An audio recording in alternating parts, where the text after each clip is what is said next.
Thanks for joining us on another edition of A Test of Time.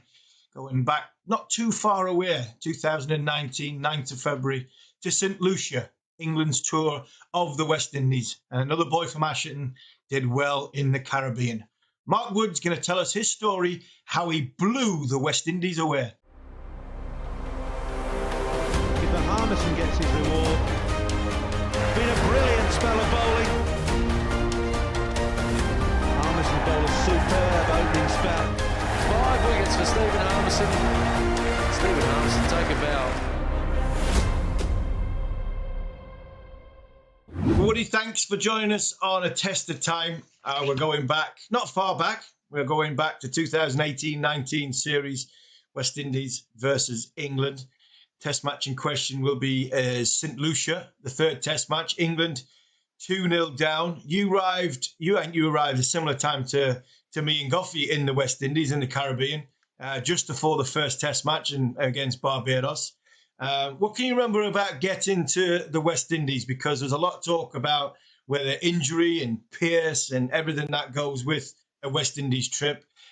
You're just coming back from injury and you were looking to try and hit the ground running. Yeah, I remember I wasn't originally in the touring party. Ollie Stone was picked ahead of me for that trip off the back of a good summer. I had fallen down a little bit in the fact that my pace had gone down a little bit. I'd played all of the English summer where I thought the important factor was to back up games of cricket rather than, keep my pace high. I was playing with niggles, and because of that reason where I didn't want to be the guy that was always in and out the team with injury. The last 3 years before that, I'd been in and out with ankle operations and coming back. So that year, I'd played with a lot of niggles and my pace had fallen down. I remember having a conversation on the one-day trip with Trevor Bayliss and asked him, look, what is it that's going to get us back in the team? And he said he wanted to see a little bit more mongrel in me and a bit more, in the nets. And he pointed out to an England A tour to the UAE against Pakistan just before Christmas and wanted me to go there and act like I was the main bowler, that I was the main man on that trip and ruffle a few feathers. So that's what I did. I, of course, changed my run-up for that trip in the UAE. It was something that I'd been working on at the back end of the English summer. Then when I was in the Sri Lanka for the one-day tour, it was again something I continued. And it was to the point where, do I honestly want to change this, or am I going to be stubborn and go with what's got us to playing for England up to this point? And I thought that the change felt good. I noticed that, I felt like I had extra momentum to the crease and I could bowl quick. And unfortunately, I've been in that position before where you're the one that gets injured, you fly home, and then someone else replaces you. Well, it was the other way around this time. I've gone out. Stoney, unfortunately, has a bad back. He comes home. And I joined the touring party actually full of confidence because for the first time, I'd been out of the limelight for a little bit. I wasn't, in the England side. People weren't looking at a speed gun every time I bowled. They weren't looking at, how well I was performing. I just went to the UAE on the A tour and just enjoyed my new run-up, enjoyed my cricket, and sort of just tried to perform almost like I was playing for Durham. It was like the pressure wasn't as much on me. So when I came back into the England setup for the West Indies, I didn't really feel like I was going to play. Like I felt like I'm part of the party. They've obviously got their main bowlers. I'm replacing somebody, but I'm full of confidence. So if they need me, I'm ready to go. And that first bit of Barbados, I remember bowling in the middle in the nets, and a couple of lads sort of said, "Oh, it feels like you're bowling sharp." So I knew from that bit that I was close to being ready. And you mentioned the Barbados Test match. Stewart gets left out of the Barbados Test match. Me and Goffey take the mick out of Royston Chase, saying he is one of the worst international spinners we've ever seen, and he gets 8 for not very many.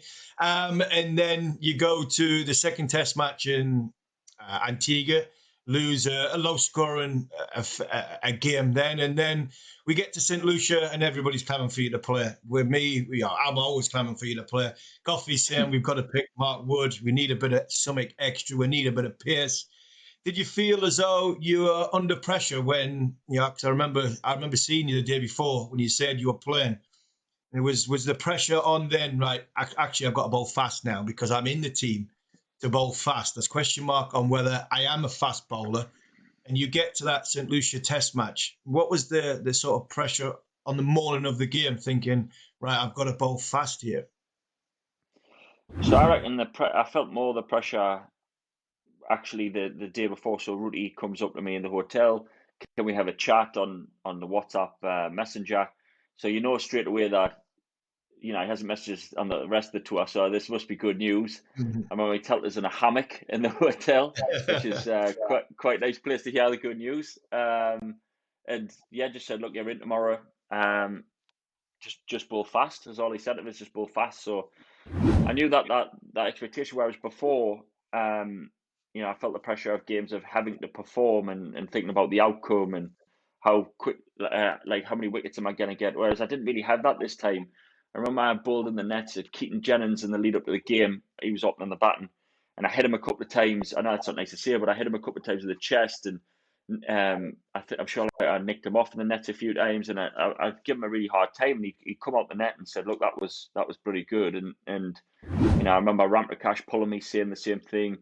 Silverwood, who was the bowling coach at the time, pulled me, said the same thing. So I knew around that time that there's a good vibe around what I'm doing, and you get like an inkling that you're going to play. And I actually felt weirdly, I'm a bit of a worry I need now that anyway, but I actually felt quite excited rather than feeling nervous. I felt like it was almost like, right, I haven't performed great in the past. I've done okay without, pulling up trees. But actually, like I'm like at ease with it a little bit. Like I'll just give it a good go, and that was never the way I was ever really. I was after the game. I famously said, like, I feel like an England player now, and that's right. I never did even before that. I was nervous the morning of the game because I remember I sat next to Stuart Broad in the dressing room. You'll know what it's like in St Lucia. It's a bit like you've got 2 or 3 small dressing rooms together. There's the main dressing room, then there's one at the back, one at the other side, that all sort of join, and it's a bit like jigsaw piecey. And I sat at the front next to Brody, and I was obviously being a bit of an annoying git and make me mouth go and stuff like that. And he gave us the old hand gesture of like, you need to calm down here, otherwise you're going to have to move. You can't sit next to us this game. So within like 5 minutes, I'm thinking, oh, I'm up a height here. I'm worried about what's going to happen. Are we going to bowl? Are we going to bat? Get into the game? But I just kept remembering what Rudy said, and he was like, just bowl fast. So that sort of took the sort of expectation off us a little bit, and thinking, right, I didn't need to look for wickets. All he wants us to do is bowl fast. In you come, Joe loses the toss. Sorry, West Indies field first on a wicket, which I could understand the decision that the West Indies made after what trouble England had been in Barbados and in Antigua, but England stood firm. Butler got at the end of the day, Butler's 67 not out, Stokesy 62, with a little bit of a wobble. Denley batted for a long period of time, but it was a pretty innocuous day. There wasn't a great deal going on. I can imagine you being an absolute nightmare in the dressing room watching that. If Broad saying to you after 5 minutes, calm down, you must have been thinking, right, just get me at him, let me at him. But you've not got a chance. Butler gets a good 60. Ben gets 79. England, middle of day 2, all out for 277. And then, the West Indies start in England. England bowl reasonably well, front up. And we're always going to bowl well front up with the likes of Broad and Anderson. And you get the ball thrown to you. Joe Root throws the ball to you. England are in a commanding position. And what was Joe Root saying to Mark Wood at the top of his mark? Because I remember you sort of scurrying around the field and you could just see you were desperate to get out of it. But what was Joe's message to Mark Wood as he probably resurrecting his Test match career? Yeah, well, we'd had the benefit of obviously bowling second, so we'd seen what had worked for them, what hadn't worked for them. Gabriel, obviously, he's a lot different to me in terms of he's a lot taller, thick set. But actually, he bowled quickly on that wicket. He had good carry. So it was just Rudy was almost trying to, what field do you want, how we're going to go about it. But I was that sort of, he'd held us back a little bit at the time. I remember Moore had bowled, Jimmy and Brody had bowled. And it was one of them wickets where I felt like the the perception of looking down the pitch, it felt quite short. So I remember when I was running, I thought, this looks close to me. Yeah, I feel like I'm on top of them from the top end, which is a lovely feeling as a bowler, where you feel like they don't look far away. It's nice and tight, and I started well. I remember my first few balls were 90 mile an hour, and I get a wicket in my first over, which of course settles us straight away. And then I get 2 and 2. So it was literally the perfect start. I remember, like when I was running, I had obviously having this new run up, but I actually felt like a bit of freedom with it. Like, because I'd never had it before, I had a stop start run up where it was like a sort of sprint, as it was short. I had to give it everything, even if I wasn't in rhythm. Because I'd done this for a little while, I had confidence from the UAE. I had confidence from the nets, like I'd mentioned to you. It was just like, I felt like almost like I'm desperate to try something new. Like, I get to show people what I've been doing. This is a bit different. I'm going to charge in here, and I'm excited to show people what I can do. And then, like I say, when he just said just bowl fast the day before, it was just he could have, in the middle of that spell, I remember thinking I think he was moving the fielders and I didn't even notice. It was just like the best feeling that I've had in a quick field, where it was like, I didn't really think about me run up. I wasn't worried about where my foot was landing.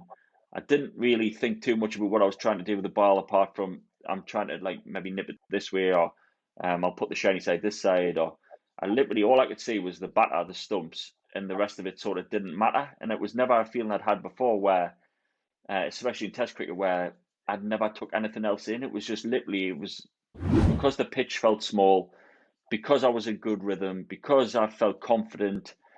It just sort of all had aligned at the perfect time, where it was just, I felt like I could just be free and loose, but at the same time, not erratic. I just felt like I could just be in the moment, looking at the batter, and nothing else mattered. Looked from the press box where I was sitting commentating on the game for Talk Sport. The run up looked as though it was smooth, it was rhythmical. You said rhythm there, that's something you were working on.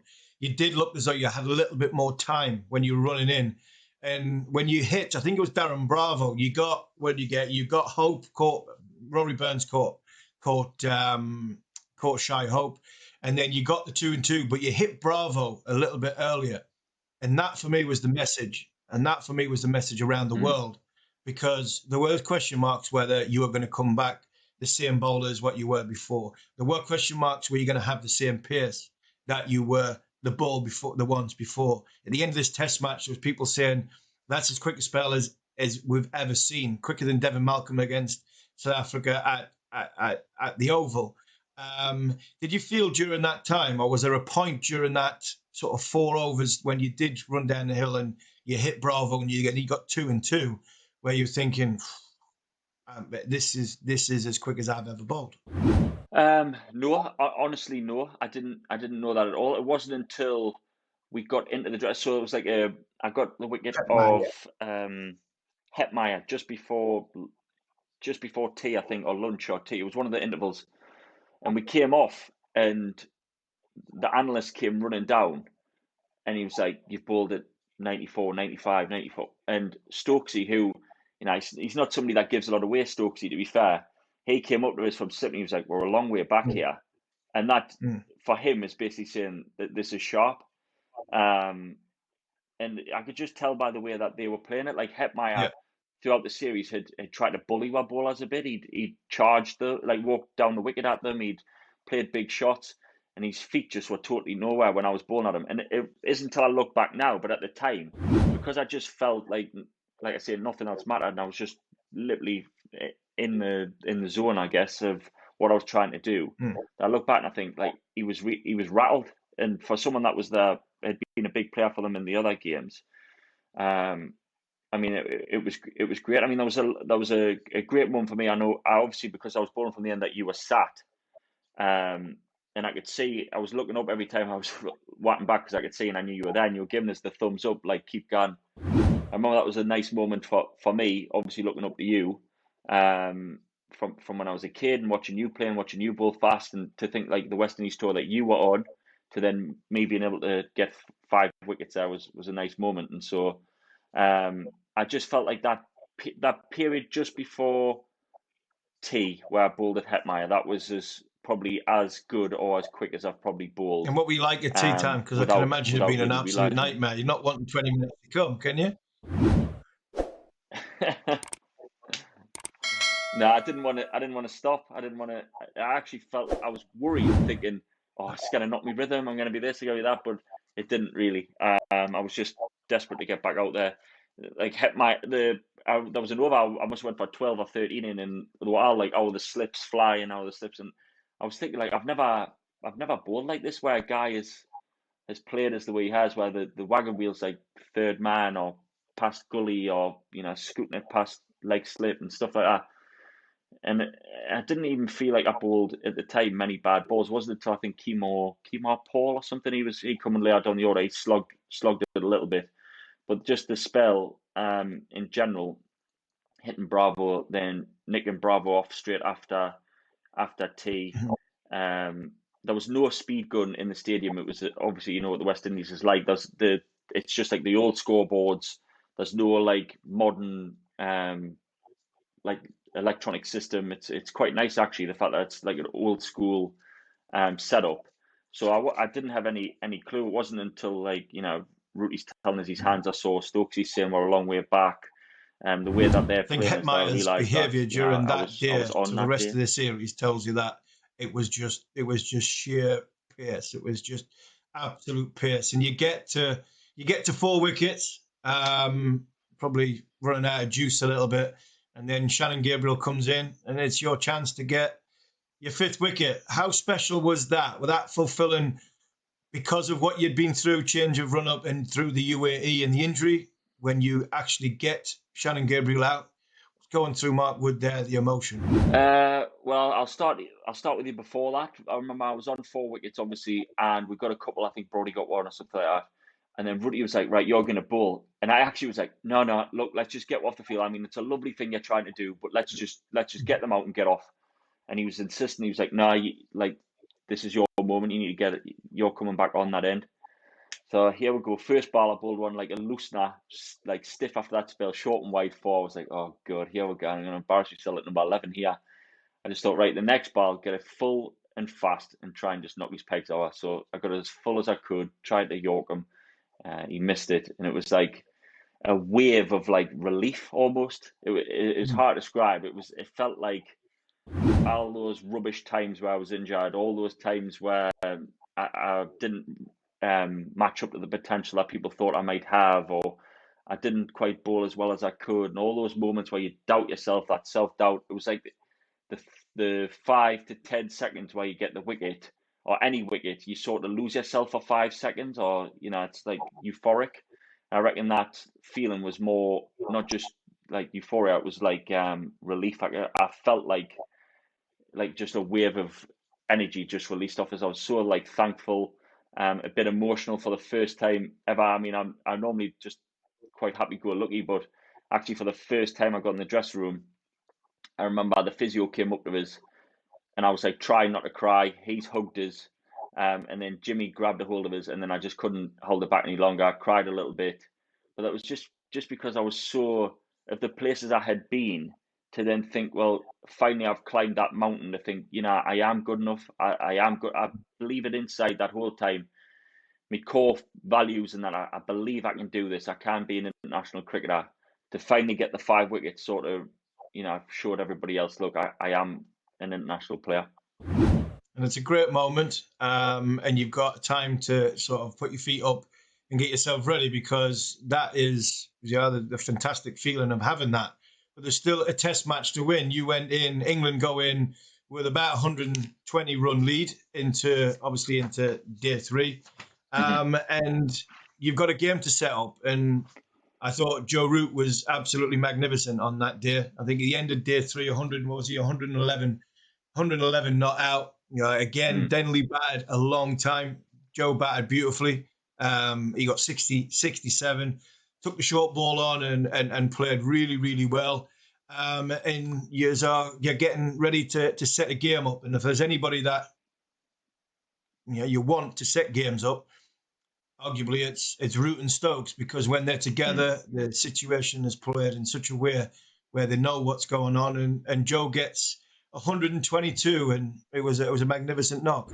I think if when I look back at the way that we played that innings, it was a bit different to how we'd played the series. I know it's when you've got a lead, you can almost be in that sort of position, like that attitude or mindset.